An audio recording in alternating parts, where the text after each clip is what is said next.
And I'd like to introduce the real Edward Lull. Please come back. I will be Hang on just a second. This is I will be entering a small poem where my mother is a star at the end.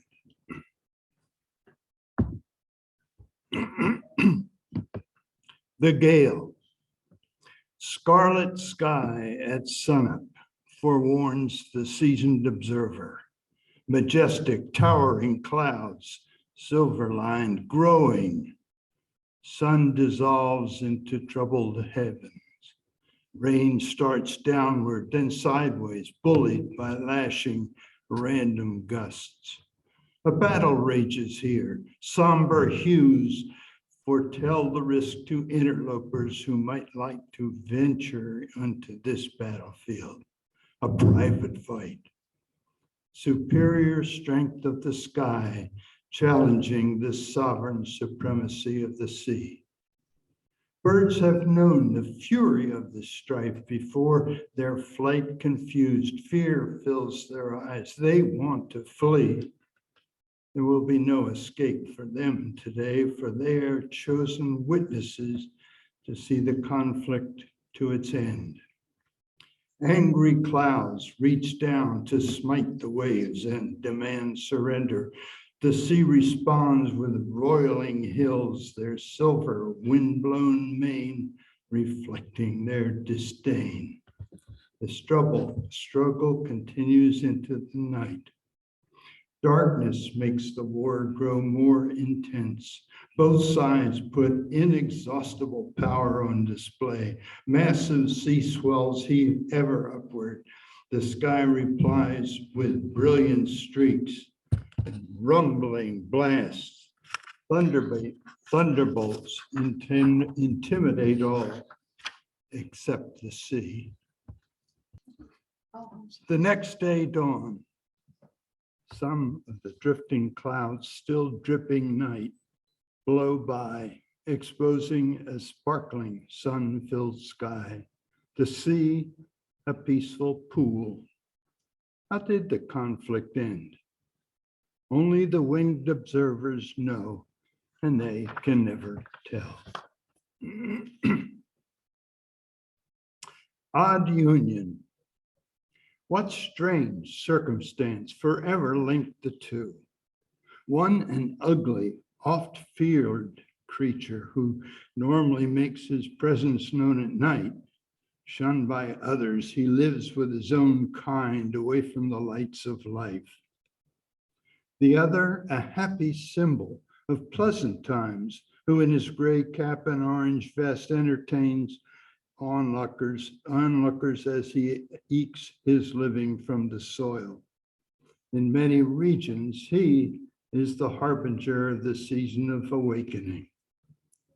Who knows what possessed Bob Kane and Bill Fingers in 1939 to tie these dissimilar beings together, one of the day, one of the night, when they gave the world Batman and Robin.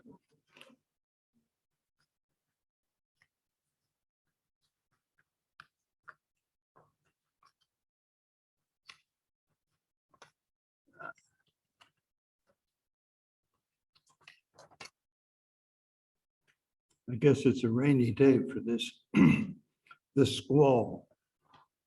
Being the movie officer aboard the USS Colohan and a mass movie buff, when at sea, I often watched the evening movie when shown on the fantail. It was a friendly sea and pleasant sunset. So as darkness fell, I was in my chair as a very junior ensign on my first ship. Little did I know that this evening I would learn a lesson that I would never forget. About halfway through the movie, the destroyer began to rock, gently at first, then herky-jerky motion, and rain, pushed by sudden winds, gushed. The movie secured and all rushed for cover. Once inside, I dropped my chair. Was everyone inside? I went back out to check on deck. to ensure the fantail was clear of sailors. It was, but as I turned to go inside, a wall of water took me off my feet. I grabbed a stanchion to no avail. The wave force ripped my grip, sending me on my back out of control toward the stern. Expecting to be thrown into the Pacific, I suddenly found myself entangled in netting as the wave cleared to the stern. When at sea, there is a safety netting that goes from the deck to the stern railing. It caught me like a fish. Realizing I was not in the dark, churning ocean, struggling to remain afloat and unlikely to be missed for hours, I scrambled to my feet, dashed to cover. As I squished my way forward to my stateroom, I realized how very lucky I had been. After putting on dry clothing, I went to the wardroom for a cup of coffee. No one had witnessed my near tragedy. I was too embarrassed to tell anyone. I never did. It remains a secret among me and God and you. Promise you won't tell.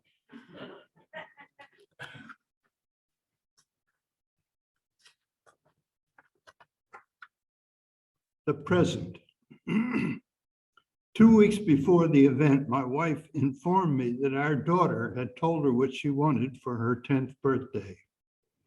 With a crooked smile, she said, "She wants a horse. I'll let you handle it." For years, we had drifted from place to place wherever the Navy said to go. Handling any pet would be difficult, but a horse? Our daughter was a joy, sweet and lovable child, one you always want to please. This would be a challenge. The day came and the celebration was on. At one point, when gift opening was underway, I slipped out of the room. When I returned, the birthday girl looked up, and with a huge smile, she ran to me. With her hands, she gently relieved me of an all-gray kitten and cuddled her under her chin. "I love her, Daddy. What's her name?" "Misty," I replied. My wife just shook her head and murmured, "Oh, you are devious."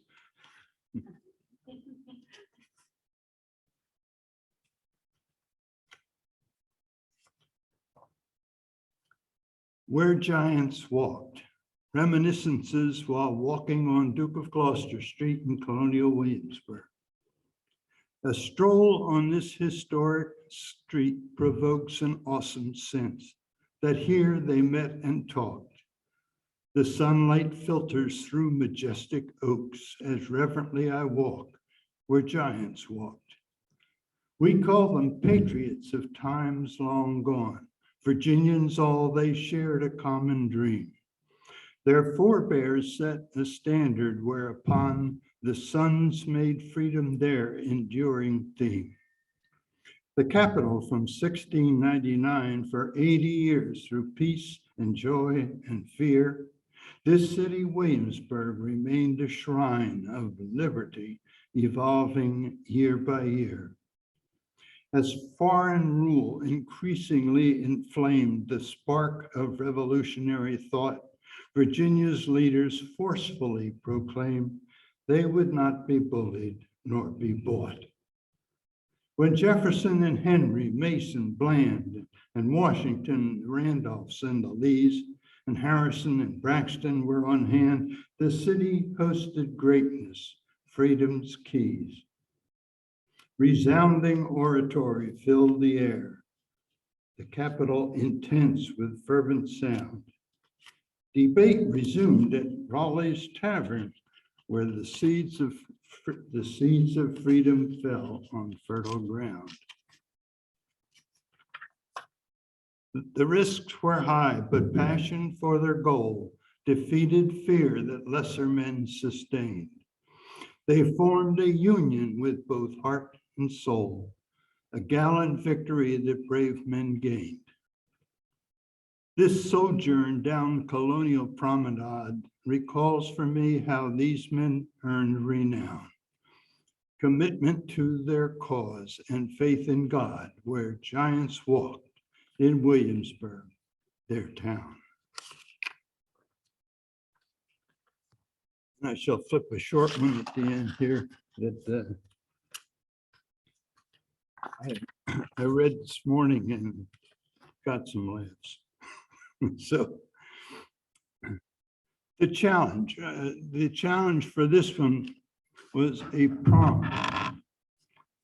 prompt which said, create a poem that has a title, 11 lines, and each line must have exactly 11 syllables. Well, I'm a form poetry nut, so I thought, I can do that. And this is what I wound up coming up with. Juvenile journal. As a youngster, I made some big time mistakes, and often I paid a really painful price. Like when my fascination with my dad's guns led me to search and locate their hidden place. One day, while home alone, I snuck a handgun out and took it on a hike down to Pine Woods. A clip gun, all I had to do was cock it, aim, and fire it at a tree. That's all I did. Returning it, I was caught. My mom came in. And yes, she did exactly what she should do. I'll not forget, my bottom burned for hours.